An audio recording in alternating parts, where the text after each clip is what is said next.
Good evening. This is your news update. The United States Federal Communications Commission Chairman Brendan Carr has become a center of interest following his public warning to television stations regarding how they are covering the ongoing war between Iran. This was motivated by a complaint made by Donald Trump regarding how various news stations have been covering the war.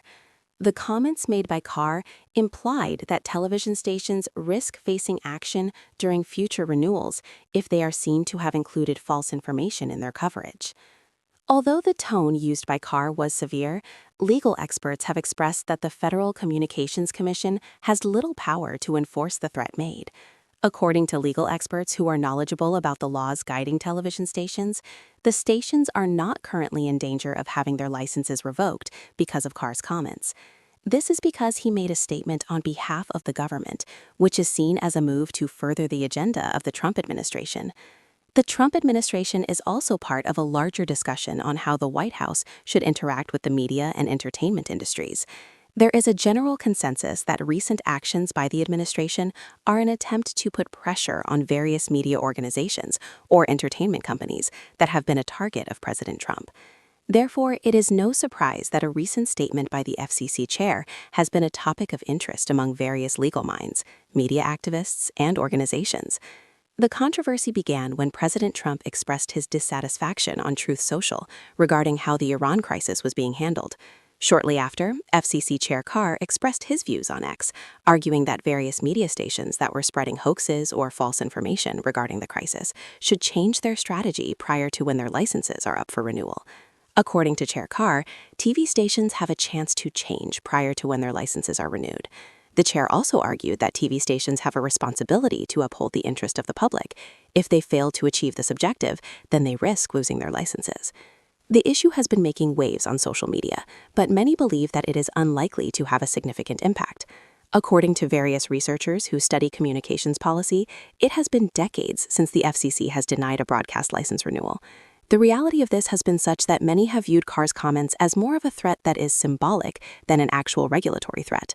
There are many legal analysts who have pointed to the fact that if the government were to try to revoke or deny a broadcast license, it is likely to lead to a legal battle that is long drawn. This is because legal issues that arise are likely to have constitutional implications, especially when it comes to constitutional issues related to the First Amendment. One of the skeptics when it comes to Carr's comments is a lawyer who works on public interest issues. His name is Andrew J. Swartzman. In an interview with CNN, he stated that Carr's comments should not be viewed as a threat to a television station's license. This is because Carr's comments on the way he feels that television stations are covering his story are not a threat to a television station's license to operate.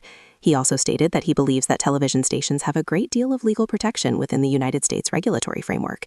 He also stated that he believes that if government officials are displeased with the content of news coverage, then there is no legal basis to revoke a television station's license. A big part of the confusion surrounding the topic is because of the misunderstanding of how broadcast licensing actually works in the United States to begin with. The common assumption is that all television networks are actually FCC licensed to operate within the United States, but that is not actually the case. For instance, CNN is not actually FCC licensed to operate as a television network within the United States. The same is true of other streaming services, such as Netflix. Not even the major television networks are actually FCC licensed to operate within the United States to begin with. Instead, the FCC grants licenses to local television stations to actually put programming on the air on public channels. So while large media conglomerates such as Disney and ABC might be FCC licensed to operate within the United States, the television networks themselves are not actually FCC licensed to operate within the United States to begin with. The president has at times walked the thin line between complaining about the media's coverage of his administration and making threats of regulatory action. The president has, on multiple occasions, floated the possibility of media outlets losing their licenses over the media's inaccurate coverage of the president. According to media experts, however, the president's assertions are far removed from the truth. For instance, the president was involved in an incident last year during which he spoke to an ABC News reporter who sought to ask the president about the Jeffrey Epstein case. The president responded by asserting that the network's license should be revoked on the basis of faulty reporting. In the process, the president even referred to the leadership of the FCC, suggesting to the FCC chairman at the time to take action on the matter. ABC News, however, did not take the president's statement seriously. In fact, at the time of the incident, ABC News insiders simply shrugged it off and continued with business as usual. This is how the owners of media outlets usually respond to the president's threats. The owners of media outlets usually view the president's assertions as political rhetoric. Despite the FCC chairman's significant public pulpit, it is noted that the FCC's ability to enforce is restricted both by law and by constitutional tradition. Nevertheless, Carr's statements have sparked interest because of their implication on the current struggle between the administration and the press.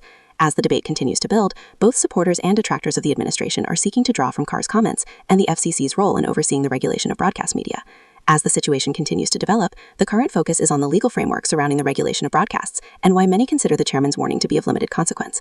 A further examination of the current framework surrounding the regulation of broadcasts and why many consider the threat to be of limited consequence is continued in part 2 of our series.